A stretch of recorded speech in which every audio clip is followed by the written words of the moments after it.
My name is Paul Shelley, and welcome to the AstroHistorian.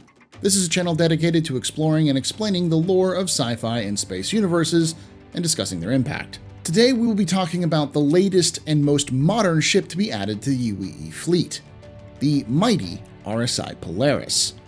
But before we get into that, I want to thank you all for your continued support. We are quickly rising in sub count, and that has everything to do with you watching right now. That being said, not even half of you are subscribed to the channel, so if you've been enjoying the videos, be sure to hit that like button, and if you haven't already subscribed, then be sure to hit the subscribe button and the bell icon to stay up to date on the latest videos. If you want to go the extra mile, we also have YouTube memberships and Ko-fi for financial donations. Lastly, if you want early, ad-free access to these videos, consider joining the Patreon as well. All those links are in the description. Now, let's talk about the ship almost 500 years in the making. So about half as long as you've been waiting for it to come out in game. By the way, if you're going to make that joke in the comments, you owe me $1. Quite frankly, the story of the Polaris is a story of humanity's changing military doctrine throughout the ages, and the age-old political pastime of military procurement. A mess of political appointments, bloated budgets, tragic accidents, and shrewd political negotiations. So let's start at the beginning with the concept of a corvette spacecraft. While in most sci-fi universes, a corvette is often seen as one of the smallest military craft, barely larger than most bombers and fighters in many cases. In the Star Citizen universe, especially in the UEE, the concept seems to have been mostly ignored. During the early expansion period of humanity, while humans were arming themselves as they stepped out into the darkness of space, it was mostly individual arms to fight over land disputes. Piracy was a tricky business, and very few space-based pirates were successful in the early days. Most conflicts revolved around a station or ground engagements, with at most some modified civilian craft with limited spaceship-scale weaponry. As a result, the various ships that made up the ad hoc UNE military were more than enough to keep the peace. The issue was that these ships were not just old, but of various designs. One of the original military fleets of one of the many nations of Earth before the UNE's formation. However, these ships were rarely used, as the Navy relied on local militias to keep the peace, and outside of a few fringe systems, this was fairly easy. That all would change after First Contact. While humanity's first encounter with an alien civilization was mostly peaceful, it sent shockwaves through the UNE military. Knowing how lucky they were to have found a species more interested in trade than war, and that they might not be so lucky to find such peaceful races in the future, some moves began to be made to improve the readiness of various branches. This would be slow at first, but gain strength under the new, streamlined United Planets of Earth, which would replace the old UNE in 25-23. During this time, Hurston Dynamics and Robert Space Industries filled that void, with early improved weapons and what seems to have been the first ship designed after unification, the RSI Perseus gunboat. Perseus was seen as a massive success after its first deployment. It was sent out to put down the unified currency riots in 25-29. And with its mere arrival in the orbit of Cestulus and the Davian system, the rioters ceased and surrendered peacefully. But at the end of the day, it was still just a patrol ship at best. It had range, but lacked in just about every other measure. The UPE knew they needed more ships of every kind to modernize and streamline the Navy.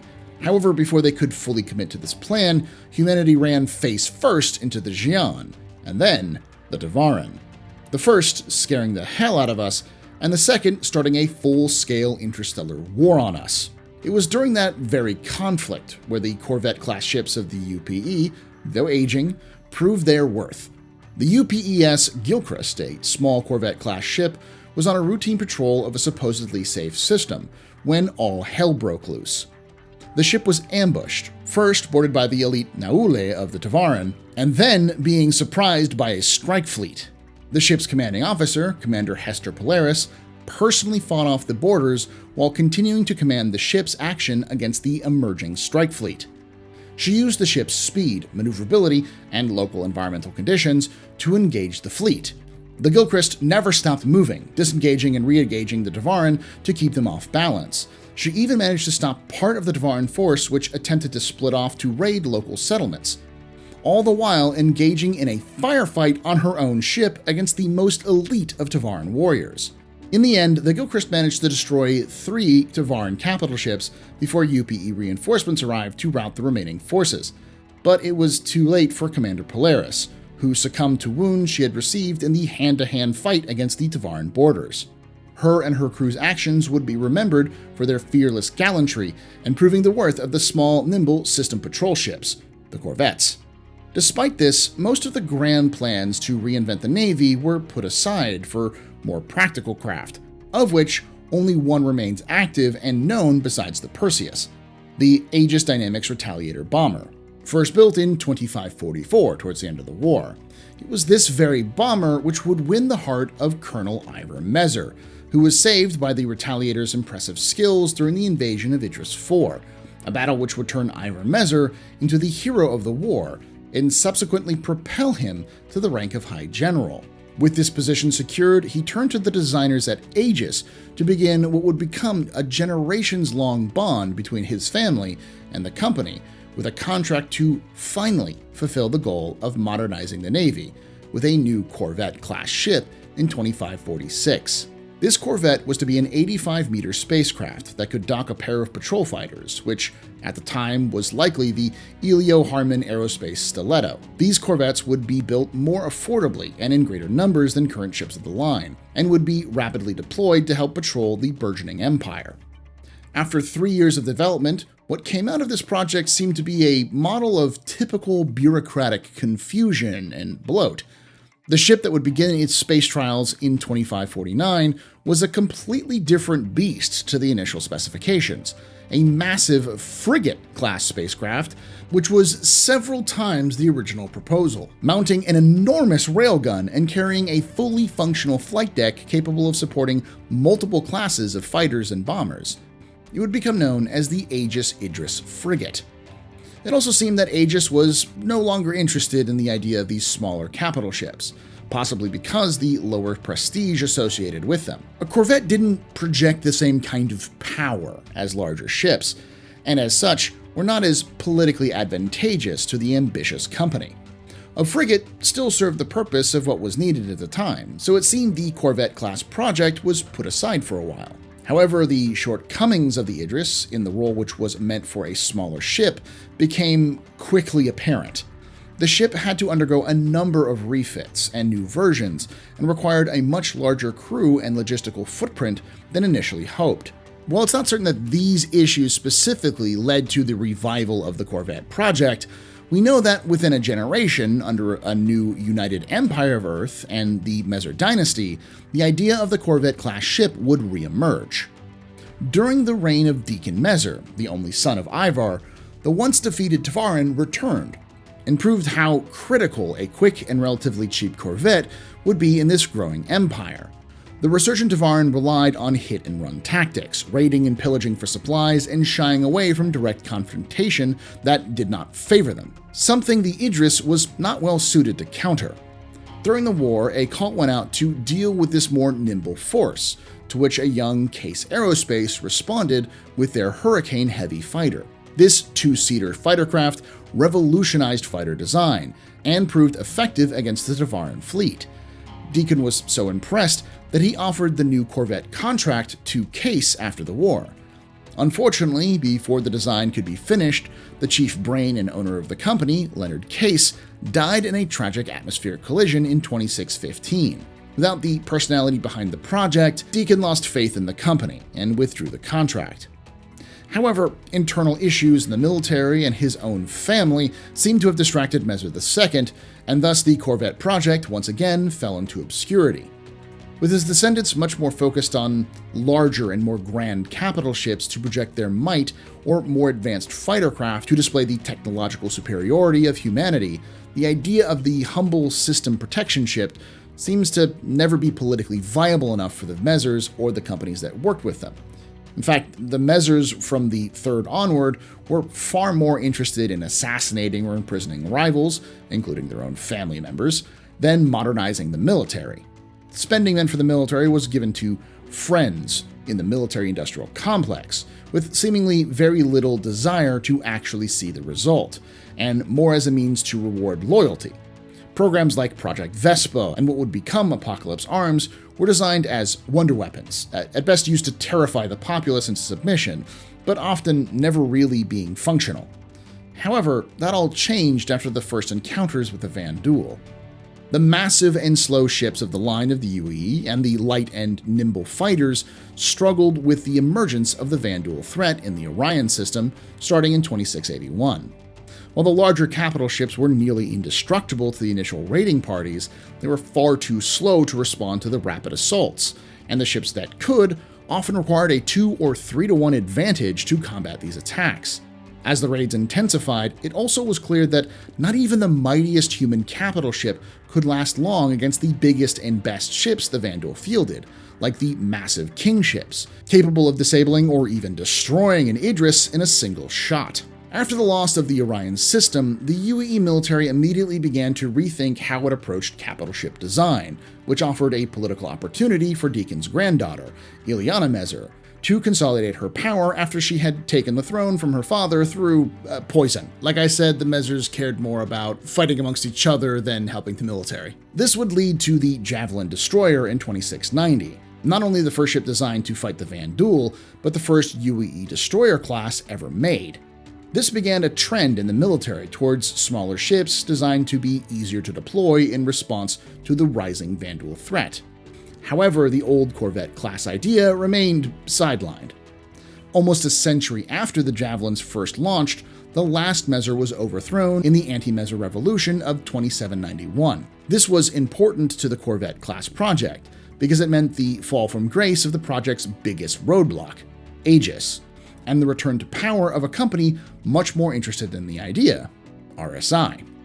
By the mid-29th century, Robert Space Industries was back making the capital ships of the UAE, both large and small. By the 30th century, the Idris was well past its prime, and a ship to fill its role was beginning to be tossed around. It was here, almost 500 years from its original concept, that the Corvette project was revived. It was given to RSI and was to be designed with a command center, repair and refuel facilities, and a bay capable of transporting one or more small fighters. Its main purpose was to be used by the Navy to conduct patrols and conduct search and rescue operations, while remaining mostly independent.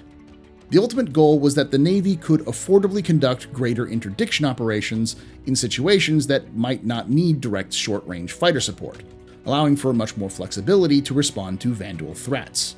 RSI also integrated every bit of experience with the Vanduul as possible, designing this new Corvette with sloping panels to deflect melee strikes, speed to outrun all but the fastest Vanduul ships, and firepower which rivaled a flight of Retaliator bombers, all in a ship which required less personnel to operate than an entire fighter squadron. It boasts 4 torpedo tubes with a stockpile of 24 size 10 capital killer torpedoes. It was built with emphasis on being self-sustainable, allowing for extended deployments, while also supplying top-quality life standards, even compared to other ships of the fleet. It has a small medical bay, a mess which doubles as a recreation room, an armory, brig, captain's quarters, and even a secondary quarters for the second-in-command or lone fighter pilot. Its oversized power plant takes up a large chunk of the ship's interior. When paired with the 2 main engines and 4 auxiliary thrusters, this allows the Corvette to reach speeds other capital ships could only dream of.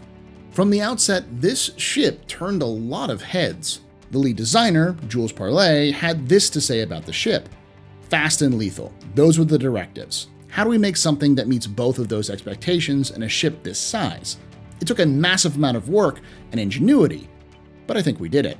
The first commanding officer of the ship, Captain Lucia Franco, said, "The launch of this ship heralds a new age in the evolution of modern capital ship warfare." All in all, it has impressed just about everyone who has seen it thus far. While it's not certain exactly when this ship first got the green light, we do know that a pivotal event would push its development into being fast-tracked. On October 5th, 2945, a massive Vanduul clan, led by a kingship, attacked Vega II. Thanks to the efforts of the Second Fleet, commanded by the famed Admiral Ernst Bishop, including the legendary 42nd Squadron, the Vanduul were routed and the kingship was destroyed. This brutal battle would lead to humanity finally declaring a state of war on the Vanduul, which freed up funds for many languishing and cutting-edge projects, including the Corvette project. That same year, RSI announced the existence of this new ship, named the Polaris after the Corvette hero of the First Tevarin War. As a result, all Polaris Corvettes are named after the human military heroes like the UES Polaris and the UES Reily, the latter named after the famed leader of Squadron 42, Reily. Alongside this announcement, RSI and the UEE announced the ship would also be put up for sale to the general public as part of the Militia Mobilization Initiative, to ensure frontier militias had the firepower to deal with local threats while the Navy moved its focus towards the Vanduul threat and away from internal security matters. Today, the Polaris is still rolling out of the assembly plants of RSI's capital ship factories at Earth's L5 point. While the military version of the ship has been deployed, the civilian versions have yet to release into the hands of its new owners. However, one thing is certain. Given the popularity of this new ship, it seems the age of the Corvette class has begun. Time will tell if the smallest of the capital ships will have the outsized impact on the verse that everyone believes it will. I'd like to thank you for watching, and I'd like to thank those on screen now for supporting the channel financially. If you want to throw a few credits, think about becoming a member on YouTube, and if you want a bit more for your contribution, join the Patreon. Patreons get early ad-free access to all videos, including early access to my long-running Complete History of Star Citizen lore series, whose 3 episodes are available to the public right now. If you want to know what you're getting, check out the playlist in the top right. Now, I want to hear your thoughts on the Polaris Corvette and any other lore topics in the comments below. And as always, remember, ex historia ad astra.